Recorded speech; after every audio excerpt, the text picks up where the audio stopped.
Yes, marahil nagtataka kayo ngayon sa aking background. Yes, totoo yan yung mga hinala ninyo. Ako talaga isang millionaire guys, nakapag-asawa ko na millionaire. Okay, so ito yung aming palasyo guys. So, ang nangyari kasi dito guys, ganito yon. Explain ko lang ha. So, anyway pala guys, sinusundan pala ako ng aking fans. So, hanggang ngayon nandito siya. So, ito yun siya guys. Hi Ulan, are you Ulan there? Ha? I am Kuya ng Hilas. Do you see me? Yes. So, ganun yan siya guys. So, fans ko pala yung mga ulan guys. Sinundan ako. At saka, ang ano talaga nila guys. Grabe ang kukulit nila eh.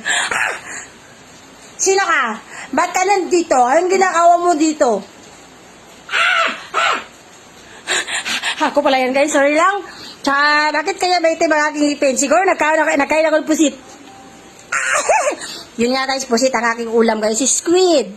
Of course guys. So, wala akong magawa today guys. Wala akong mahimo. Kaya ako isa diri. So morning, this is my palasyo guys. Turn around. Palasyo is here. Okay. So dinalaw ko pala ang aking anak dito guys. Ang nag-iisang anak ng prinsipe. So nandito ang aking princess.